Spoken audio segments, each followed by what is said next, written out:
21ኛው መቶ ክፍለ ዘመን የርህራሄ ዘመን አይደለም፣ የስልጣኔ ዘመን አይደለም። ምናልባት የ21ኛው መቶ ዓመት ቴክኖሎጂ ያመጣው በጎ ውለታ ካለ ሞትን ቀላል ማድረጉ ነው። ምክንያቱም ጥይቱ ይሄ ሚሳኤሉ በቀላሉ ባንዴ ብዙ ሰው ይገላል። ድሮ በጎራዴ በሰይፍ በሳንጃ ስለነበረ ዮሴፍ ወጣትነት ያላታለለው ነበረ። ዮሴፍን ወጣትነት ቢያታለለው ኖሮ የገጠመው ፈተና ምን አይነት ከባድ እንደሆነ የምናውቀው። ብቸኛ ሆኖ የጌታው ሚስት ነች የፈተነችው። በሀገራቸው ግዴለሽ የሆኑ የተገኘውን እየበሉ እየጠጡ እየተዝናኑ እየተደሰቱ ጊዜያቸውን የሚያጠፉ ግን እንደ ግብፃውያን በሀገራቸው ላይ ባሪያ ይሆናሉ። ግብፃውያን እኮ 7 የጥጋብ ዓመት ነበረ። ዮሴፍ የተለየ ሀገር የተለየ ጊዜ አልነበረውም። ለግብፃውያንም ለዮሴፍ የነበረው እኩል ነው። 7ቱ የጥጋብ ዓመትም እኩል ነው። ኋላ የመጣው 7ቱ የረሃብ ዓመትም እኩል ነው። ግን ዮሴፍ ምን አደረገ? 7ቱን የጥጋብ ዘመን ተጠቀመበት ለመዘጋጀት። 7ቱን የረሃብ ዘመን አስቀድሞ ተመለከተ። ሰው ወደ ኋላ ካላየ ወደፊት መራመድ አይችልም። ታሪክ መሰረት ነው። ታሪክ ዋጋ የለውም፣ ታሪክ ዳቦ አይሆንም የሚሉ በጣም አደገኛ መርዝ ስብከቶች ናቸው። ታሪክማ ከዳቦ በላይ ህልውና ነው ወዳጅ። ስሜት ከሌለን ሰዎች አይደለን። በዚህ ዓለም ስንኖር ስሜት አለን፣ እውቀት አለን፣ መንፈስ አለን። ግን ስሜትን እውቀት ሊገዛው ይገባል። እውቀትን ደግሞ መንፈስ እግዚአብሔር ሊገዛው ይገባል። ስለዚህ ነው የተለያየ ኢቮሉሽን ምናምን ቢግ ባንግ የሁሉ ግምት ነው፣ ሳይንስ አይደለም። የሁሉ ግምት ነው፣ ስፔኩሌሽን ነው። እንዲያው ዝም ብሎ ሲመሽ ሲነጋ እየበላ እየጠጣ ሲመሽ ሲነጋ የሚኖር ትውልድ ወደ ደም ጠላም ለባርነት ራሱን አሳልፈው የሰጠ ነው። ግብፃውያን አስተማሩን እኮ።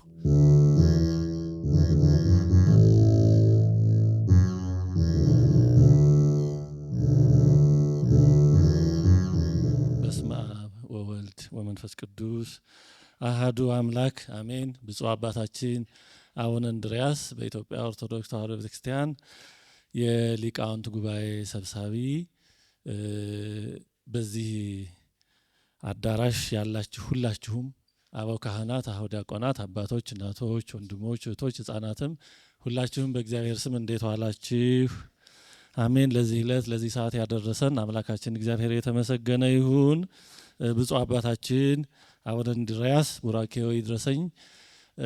እርሳቸው እንዲያስተምሩ እኔ ብዬ ነበረ፣ ግን እሳቸው በኋላ በቡራኬም በጸሎትም ማሳረጊያውም በዛ ስላሉኝ እንጂ በእውነቱ እሳቸው ቢያስተምሩን ያምር ነበረ። እንግዲህ ለመታዘዝ የሐመረ ብርሃንንም ጥሪ በማክበር ለጥቂት ደቂቃ ብቻ የተወሰነ ነገር እንነጋገራለን። የትምህርታችን ርዕስ ዮሴፍም የግብፅን ምድር ሁሉ ለፈርዖን ገዛ የሚል ነው።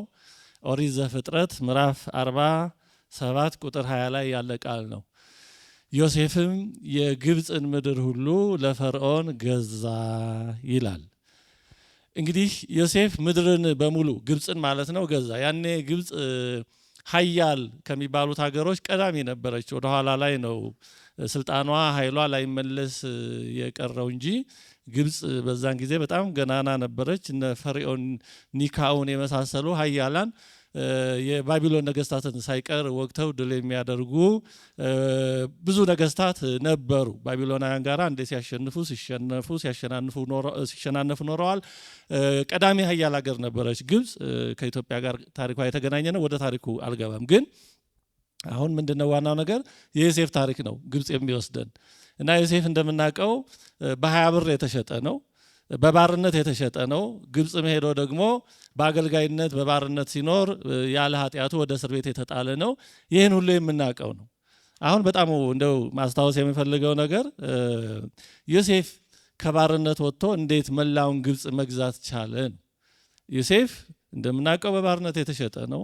በ20 ብር ነው የተሸጠው። ግን በ20 ብር የተሸጠበትን ታሪክ ቀይሮ ከባርነት ነፃ መውጣት ብቻ አይደለም፣ ለራሱ ባለጸጋ መሆን ብቻ አይደለም። በግብፅ ከባርነት ወጥቶ የሆነ ርስት ቢኖረው ራሱ ቀላል ነገር አለው። ምክንያቱም በዛን ዘመን ባርነት ከባድ ነበር። በነገራችን ላይ ባርነት ዛሬም አለ፣ ምንም መልኩ ነው እንጂ የተቀየረው። እንዲያውም በአንዳንድ አጥኚዎች ዛሬ ያለው ባርነት በጣም አስከፊነቱና ስፋቱ ጥልቀቱ ጥንት ከነበረው በጣም ይከፋል። ጥንት በተወሰነ መልኩ ቢሆን ሰብአዊነት ነበረ። ዛሬ ሰብአዊነት ሁሉ የጠፋበት፣ ሰው እንደ ሸቀጥ እንደ ዕቃ የሚቆጠርበት ነው። ሰው እንደ ጠጠር እና አንዳንድ ጊዜ ይሄ ብዙ ነገሮች ክፉ ነገሮች ጥንት እንደቀሩ የሚያስቡ በጣም ሞኞች አሉ። በ21ኛው መቶ ክፍለ ዘመን እንዴት እንዲህ ይደረጋል የሚሉ በጣም የተጃጃሉ ሰዎች አሉ። ደው ስለ ቃሉ ይቅርታ፣ ከዚህ በላይም ቃል ቢኖር በእውነት ቢገለጹ የሚያንስባቸው አይደሉም። እንዲህ ያሉ ሰዎች 21ኛው መቶ ክፍለ ዘመን የርህራሄ ዘመን አይደለም፣ የስልጣኔ ዘመን አይደለም። በዚህ ዘመን ምናልባት የ21ኛው መቶ ዓመት ቴክኖሎጂ ያመጣው በጎ ውለታ ካለ ሞትን ቀላል ማድረጉ ነው። ምክንያቱም ጥይቱ ይሄ ሚሳይሉ በቀላሉ ባንዴ ብዙ ሰው ይገላል። ድሮ በጎራዴ በሰይፍ በሳንጃ ስለነበረ አሟሟቱ በጣም ፊት ለፊት ነው፣ ከባድ ነው። አሁን ባንዴ ብዙ ሰው ስለሚወጣ ሞትን ቀላል ማድረጉ ነው የዚህ ዘመን ልዩ ውለታ እንጂ በጭካኔ በመሳሰለው ምንም የተለየ ነገር የለም። ምናልባት ብዙ ሰው ጨክኖ ካልሆነ በስተቀር እና አንዳንድ ሰዎች እኔ በጣም ያሳዝኑኛልም ያበሳጩኛልም። እንዴት በ21ኛው መቶ ክፍለ ዘመን እንዲህ ይሆናል የሚሉ ጅሎች ብሬኖች የሆኑ ሰዎች አሉ። እና ይህንና ቆየውና እንግዲህ ዮሴፍ ራሱን ነፃ ከማውጣት አልፎ በግብፅ የሆነ ርስት መያዝ ብቻ አይደለም። እና ይሄን ያነሳሁት ዮሴፍ ከባርነት ነፃ መውጣቱ ብቻ ሳይሆን በግብፅ እንደው ከዛም ባሻገር የሆነ ርስት ቢይዝ ራሱ ቀላል ነገር አልነበረ። ምክንያቱም ከባርነት ነፃ መውጣት በራሱ በጣም ከባድ ነበር። ግን ዮሴፍ ከባርነት ነፃ መውጣት ብቻ አይደለም፣ በግብፅ የሆነ ሀገር የሆነ አካባቢ ባለ ርስት መሆን ብቻ አይደለም፣ መላውን ግብፅ ገዛ ነው የሚለው። መላዋን ግብፅ ሀያሏን የዛን ዘመኗን ግብፅ በገንዘብ ገዛ። እንግዲህ የዚህ ምክንያቱ እንደሚታወቀው ረሃቡ በጣም ከባድ ስለነበረ የግብፅ ሰዎች መጀመሪያ በብራቸው ዮሴፍ ያከማቸውን እህል መግዛት ጀመሩ። ከዛ ብሩም አለቀ። ብሩ ካለቀ በኋላ በከብቶቻቸው መግዛት ጀመሩ። ከብቱም አለቀ። ከዛ ቀጥሎ መሬታቸውን እየሰጡ መግዛት ጀመሩ። መሬታቸውን ሰጥተው የተቀበሉት እህል አለቀ። በመጨረሻ ምንም ስላልነበራቸው ሰውነታቸውን ራሳቸውን ባሪያ ያደረጉ። እባክህ በባርነት እኛን ውሰደን፣ አንሙት፣ ምን በላ እህል ስጠን አሉና ራሳቸውን በባርነት አሳልፈው ሰጡ። ይገርማል። በባርነት የተሸጠው ዮሴፍ አሁን ሌሎችን ግብፃውያንን ባሪያ አድርጎ የሚገዛ ሆነ። የግብፅን መሬት ሁሉ ለፈርዖን ገዛ ይላል። እና ምንድን ነው ዮሴፍን ወደዚህ አይነት ደረጃ ያደረሰው ምንድን ነው? ራሱን ባሪያ ከባርነት ከማውጣት አልፎ ግብፅን እስከ መግዛት፣ በተቃራኒው ደግሞ ግብፃውያን በሀገራቸው ላይ ራሳቸውን አሳልፈው በባርነት እንዲሰጡ ራሳቸውን እንዲሸጡ ያደረጋቸው ምንድን ነው? ጉዳዩ የአስተሳሰብ የአኗኗር ሁኔታ ነው። እንደምናውቀው ዮሴፍ እግዚአብሔርን የያዘ ሰው ነው። ከልጅነቱ ጀምሮ ሁልጊዜ እግዚአብሔርን በፊቱ የሚያደርግ እንደነበረ ይታወቃል። እግዚአብሔርን የያዘ ትውልድ ዘመንን ይሻገራል፣ ከባርነት ይወጣል። ከዛ አልፎ ሌላውን እስከ መግዛት በኃጢአት በግዴለሽነት ተዘልለው የሚኖሩትን እስከ መግዛት ይደርሳል። ዮሴፍ ወጣትነት ያላታለለው ነበረ። የዮሴፍ ነገር ሲነሳ እንደቀላል አንየው። በዛን ዘመን ከሀገሩ ተሽጦ በግብፅ በብቸኝነት ሲኖር እንደ ዛሬው ስልክ የለም፣ ሶሻል ሚዲያ የለም፣ ምንም ነገር አልነበረም። ስለ ሀገሩ ስለ ወገኑ የሚሰማበት ምንም ነገር አልነበረውም። የቤተሰብ ናፍቆት አለ፣ የአባቱ ናፍቆት አለ። እናቱ በልጅነቱ ነው የሞተችበት። ይሄ ሁሉ ጉዳት ነበረበት ዮሴፍ። ይሄ ሁሉ ጉዳት ባለበት፣ ብቸኝነት ባለበት፣ ብቸኝነት እጅግ በጣም በጣም በጣም ከባድ ነው። ይህንን በተለይ ደግሞ የደረሰባቸው በተለየ ሁኔታ ያውቁታል። በዛ በወጣትነት ጊዜው ከምንም ተለይቶ በባርነት ሲኖር ያ ብቸኝነቱ ከአቋሙ አላነቃነቀውም፣ ከአቋሙ ዝንፍ እንዲል አላደረገውም። የገጠመውን ሁሉ ፈተና ያለፈ ሰው ነው። ዮሴፍን ወጣትነት ቢያታልለው ኖሮ የገጠመው ፈተና ምን አይነት ከባድ እንደሆነ የምናውቀው። ብቸኛ ሆኖ የጌታው ሚስት ነች የፈተነችው። ስለዚህ ከእሷ ጋር ብወዳጅ ብቸኝነትም ይቀልልኛል፣ በዛ በቤቱም ደግሞ ሞገስ አገኛለሁ እጠቀማለሁ አላለም። ስጋዊ አስተሳሰብ ውስጥ አልገባም። በእውነት ብቻ ነው የተመራው። ያን ሁሉ አለፈ። እንደገና ደግሞ ጽድቅ ለሰራ እውነት ለሰራ ወደ እስር ቤት ተጣለ። ይህንንም ደግሞ ያለ በቀል ያለ ክፋት አለፈ። ያለ በቀል ነው ያለፈው። ምክንያቱም እኔ በኃጢአት አይደለም እሷ ናት እንዲህ አላለም። እንደሚገርም እኮ ነው ዮሴፍ። እንዲያውም በኋላ ሲያስረዳ ለፈርዖን ለዛ የወይን ጠጅ አለቃ ወይም የመጠጥ ቤት ኃላፊ ለነበረው ሲያስረዳ እባክህ ከዚህ አውጣኝ ሲል እኔን ያለ ኃጢአቴ ወደዚህ አምጥተው ጥለውኛልና ነው ያለው። እኔ ምንም አላጠፋሁም ብሎ ስለራሱ አለ እንጂ እንዲህ አድርጋ የጌታዬ ሚስት የጲጥፋራ ሚስት በወንጀል ራሷ እንዲህ ላደረገች ጭራሽ ስሟን አላነሳም። ስለሌላው ክፋት አላነሳም። እንዲህ ያለ ንጹህ ደግ ሰው ስለነበረ ዮሴፍ ከባርነት አልፎ ራሱን ነፃ ከማውጣት አልፎ የግብፅን ምድር ሁሉ ለራሱ እስከ መግዛት ገዢ እስኪሆን ደረሰ። ስለዚህ የዮሴፍ ልዕልና ምክንያቱ አርቆ ማሰብ፣ ወደፊት መመልከት፣ በወጣትነት አለመታለል፣ እግዚአብሔርን ሁልጊዜ በፊት ማድረግ ነው።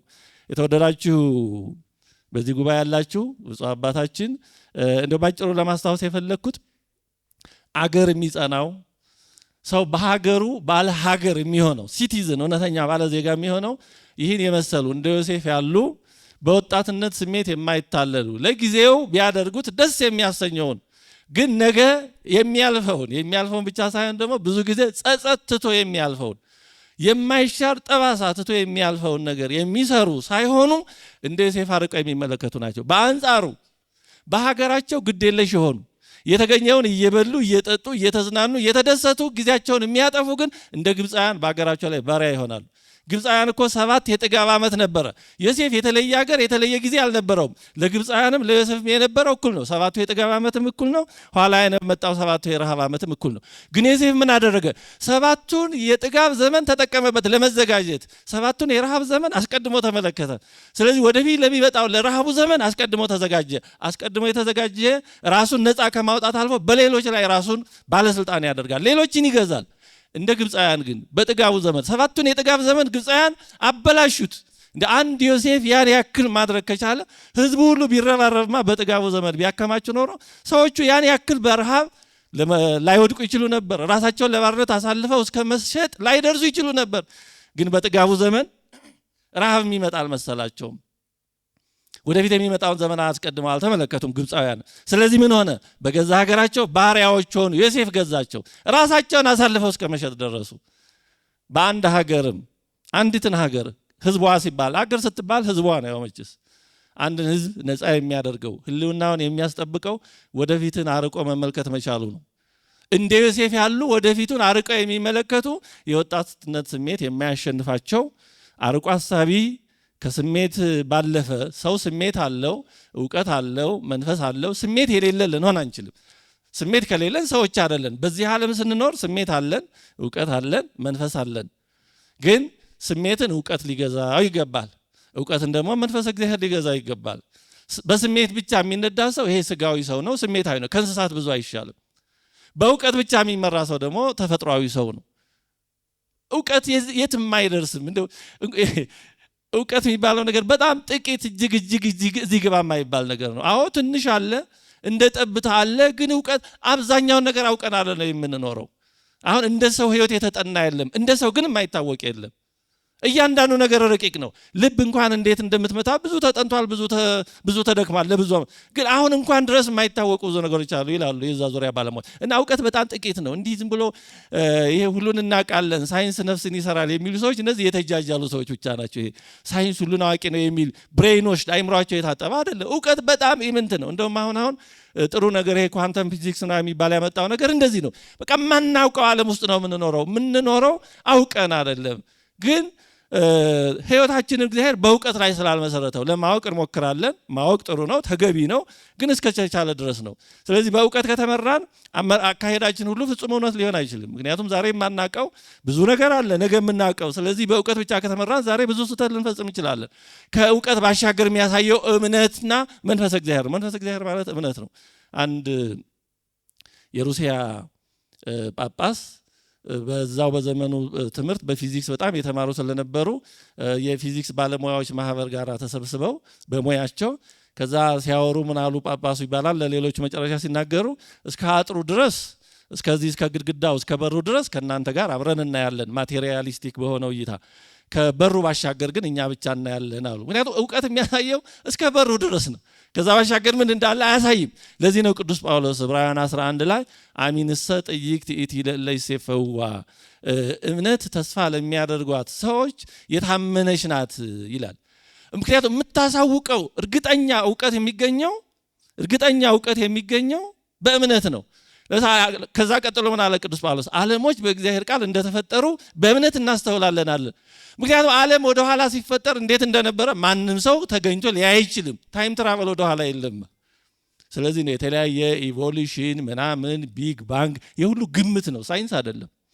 የሁሉ ግምት ነው፣ ስፔኩሌሽን ነው። ማንም ሰው ወደ ኋላ ተመልሶ እግዚአብሔር ዓለምን ሲፈጥር በቀዳሚ ገብረ እግዚአብሔር ሰማያዊ ምድር በሚለው ቅጽበት ላይ ሊኖር አይችልም። ስለዚህ በእውቀት ያን መቼም ማወቅ አይቻልም፣ ግምት ብቻ ነው። ያን ማረጋገጥ የሚቻለው ምንድን ነው? በእምነት እግዚአብሔር በመጀመሪያ በቀዳሚ ገብረ እግዚአብሔር ሰማያዊ ምድር የሚለውን አምኖ ሲቀበል ሰው እርግጠኛ እምነት ይኖረዋል፣ እርግጠኛ እውቀት ይኖረዋል። እና ወደዚህ የገባሁት ስሜትን በማንሳት ነው።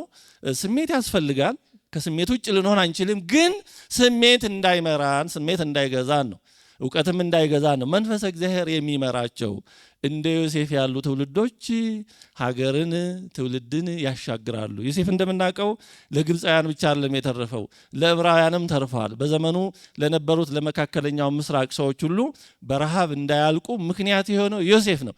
የአንድ ዮሴፍ አርቆ አስተዋይነት ግብፃውያንን በባርነት ራሳቸውን አሳልፈው ቢሸጡም በረሃብ እንዳይሞቱ ታድጓል። እስራኤላውያን የተቀደሰው ዘር ክርስቶስ ሰው የሚሆንበት ዘር እመቤታችን የምትገኝበት ዘር እንዲተርፍ ምክንያት ሆኗል። በትውልድ መካከል አንድን ሀገር አንድን ሕዝብ የሚያሻግሩት ከባርነት የሚያተርፉት እንዲህ ያሉ በእውነት በሐመረ ብርሃን እንደተሰባሰቡት ያሉ ወጣቶች አርቀው የሚያስቡ ወደኋላም የሚመለከቱ ወደፊትም የሚመለከቱ ወጣቶች ሲኖሩ ነው። ሰው ወደኋላ ካላየ ወደፊት መራመድ አይችልም። ታሪክ መሰረት ነው። አውሮፕላን እንኳን ምናልባት ሄሊኮፕተር ካልሆነ በስተቀር ለመነሳት አኮብክቦ ነው። ማኮብኮቢያ ሜዳ ይፈልጋል። አለዛ ዝም ብሎ አውሮፕላን እንደ ሄሊኮፕተር ብድግ የሚል አይመስለኝም። ታሪክም እንደዛ ነው። ወደኋላ ካልተመለከተ ወደ ራሱ ማንነት ያልተመለከተ የማይመለከት ትውልድ ነገ የለውም። አንዱ ትልቁ የተሰራ አሳዛኝ ነገር ታሪክን ማስካድ ነው።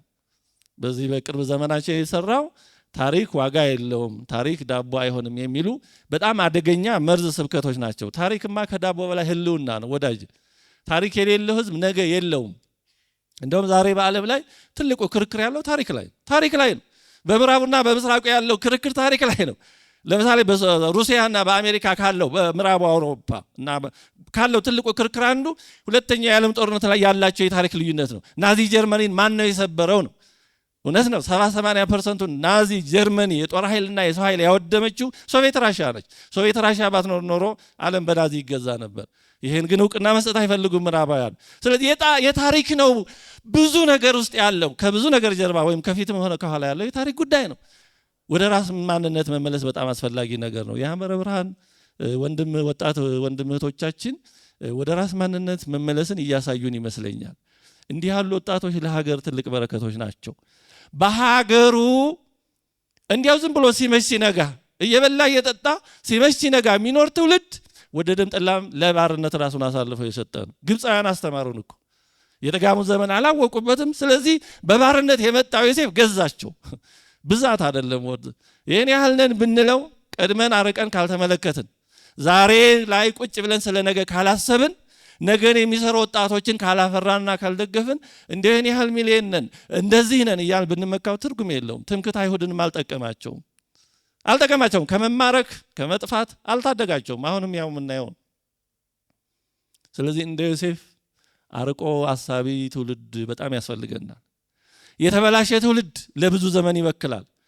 ብዙ ጊዜ እንደምንለው 1960 ትውልድ ተበከለ። እነዛ ምንም ለራሳቸው መሪ የሚያስፈልጋቸው ወጣቶች ሀገር እንመራለን አሉ። ብሬን ወሽድ ስለሆኑ ነው። ያው አሁን ድረስ በዛ ምክንያት ከገባንበት ጉድጓድ ለመውጣት አልቻልንም። ገና አልወጣንም።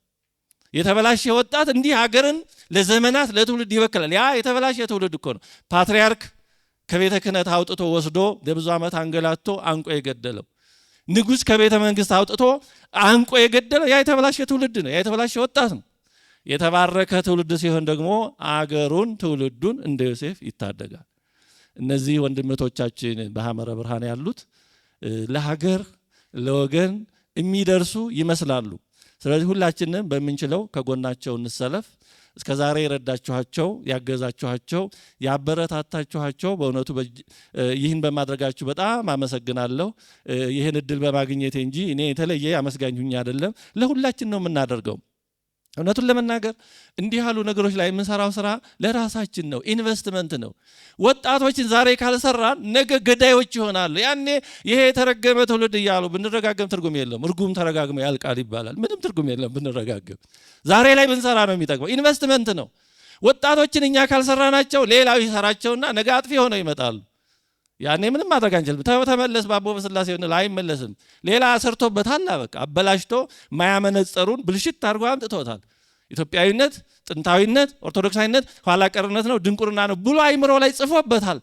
ያንን ይዞ እስከመጣ ድረስ ምንም ማድረግ አንችልም። ቀድሞ መስራት እኛ እውነቱን ለመናገር እንዲሁ በታሪካችንም ትንሽ ይሄ የሚጎለን ይመስለኛል። ይሄ ቀድሞ መስራት ብዙ ጊዜ ይጎለናል። የሀበሻ ጀብዱ የሚል መጽሐፍ ትዝ አለኝ። የሀበሻ ጀብዱ አንድ ቼካዊ የጻፈው ነው። በዚህ በ1928ቱ የጣሊያን ወረራ ጊዜ ከኢትዮጵያውያን ጋር ዘምቶ በጣም የሚገርም እኔ ያላነበባችሁት ብታነቡት እሱ መጽሐፍ ጥሩ ይመስለኛል። የሀበሻ ጀብዱ እና በዛን ዘመን የነበሩ ኢትዮጵያውያን ጥንካሬያቸውንም ድክመታቸውንም በደንብ ኩልጭ አድርገው ነው የሚጽፈው።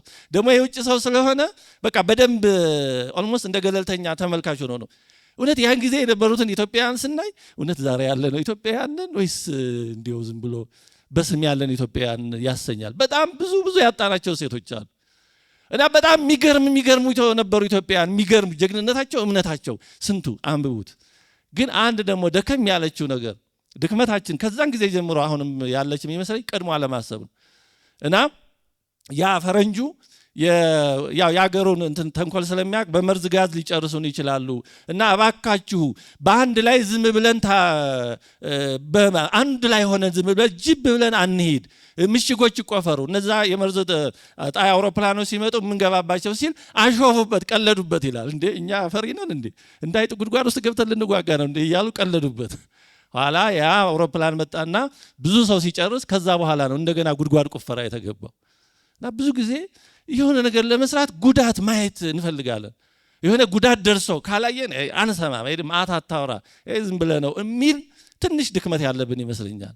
ስለዚህ ቀድመን እንስራ። እንደ ዮሴፍ ያሉ ወጣቶች ከነዚህ ውስጥ ይወጣሉ ብዬ ተስፋ አደርጋለሁ። እግዚአብሔር አምላካችን ሐመረ ብርሃን ውስጥ የሚያገለግሉት ወንድሞቻችንን ይጠብቅልን፣ ያሳድግልን። የተራዳችሁትን እግዚአብሔር ይስጥልን። አሜን።